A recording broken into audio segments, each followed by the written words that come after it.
Menurut DiCaprio, motorik kasar adalah gerakan tubuh yang menggunakan otot-otot besar atau sebagian besar otot yang ada dalam tubuh maupun seluruh anggota tubuh yang dipengaruhi oleh kematangan diri. Sedangkan pembelajaran motorik kasar yang diadakan di sekolah merupakan pembelajaran gerakan fisik yang membutuhkan keseimbangan dan koordinasi anggota tubuh, sebagian atau seluruh anggota tubuh. Contohnya, berlari, berjalan, melompat, menendang, dan lain-lain.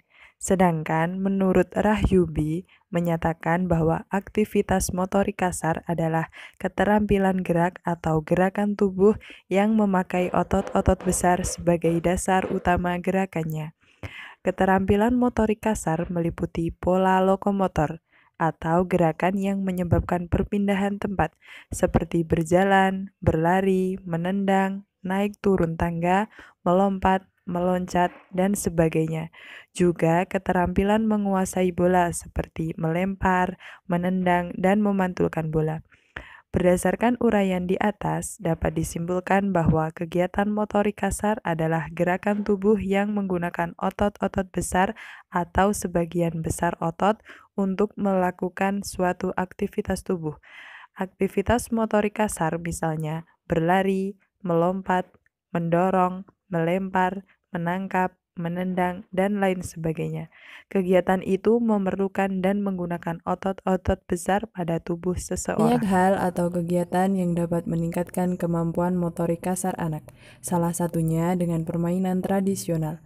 Tentu permainan tradisional sangat beragam, salah satunya adalah permainan engklek. Pendapat Rahmawati menyatakan bahwa engklek atau sondah adalah permainan meloncati garis dengan satu kaki. Permainan ini di daerah Jawa Barat dan dari luar Jawa.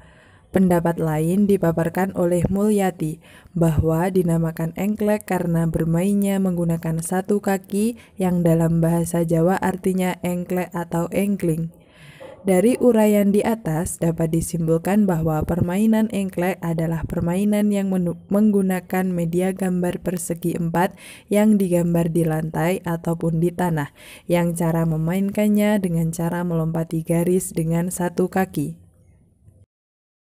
Sebelum menjelaskan bagaimana cara permainan engklek, alangkah baiknya kita berkenalan dengan adik-adik yang akan memperagakan permainan engklek terlebih dahulu. Hai, nama saya Zahratul Aulia Salsabila. Ayo. Hai, nama aku Mila Mirnanda Tiasti. Halo. Hai, namaku Amanda Septiani. Hai, nama saya Hilwa Imania.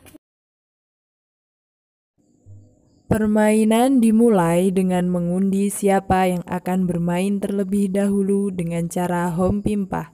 Siapa yang menang, maka akan mendapat giliran bermain engklek pertama.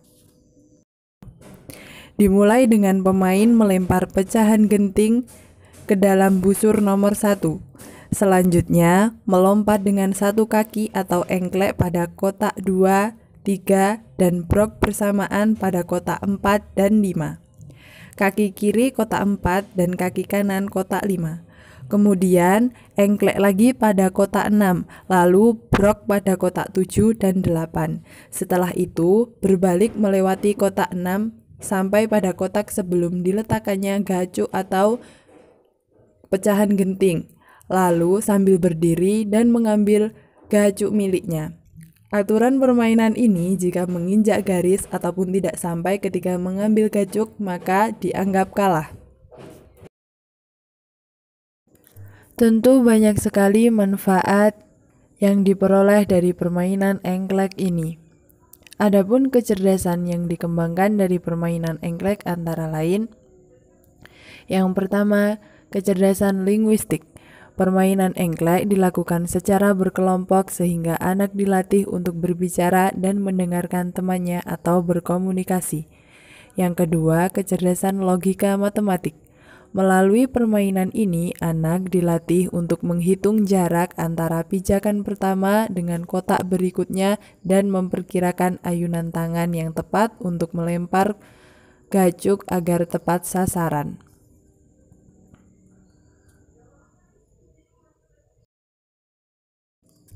Yang ketiga, kecerdasan intrapersonal. Permainan engklek melatih anak bersikap sabar, tidak memaksa kehendak, bersikap tenang, serta merasa nyaman dan terbiasa dalam kelompok. Yang keempat, kecerdasan interpersonal. Permainan engklek dilakukan secara berpasangan atau berkelompok, sehingga anak dilatih untuk memiliki rasa toleransi dan empati terhadap perasaan temannya. Yang kelima, visual spasial. Pada permainan ini, anak belajar menghitung jarak lempar, memperkirakan luas bidang yang ada sehingga lemparan gacuk tidak keluar. Yang keenam, natural. Alat permainan engklek dibuat dari benda-benda yang ada di sekitar. Aktivitas ini mendekatkan anak terhadap alam sekitarnya sehingga anak lebih menyatu dengan alam. Yang ketujuh, kinestetik. Permainan ini dilakukan dengan cara melompat dengan satu maupun dua kaki ke sana kemari, maju mundur di dalam kotak yang terbatas dan melatih keseimbangan tubuh. Spiritual. Pada permainan ini, anak belajar mengikuti aturan main dan mau menerima akibat jika melakukan kesalahan atau yang sering disebut dengan sportivitas.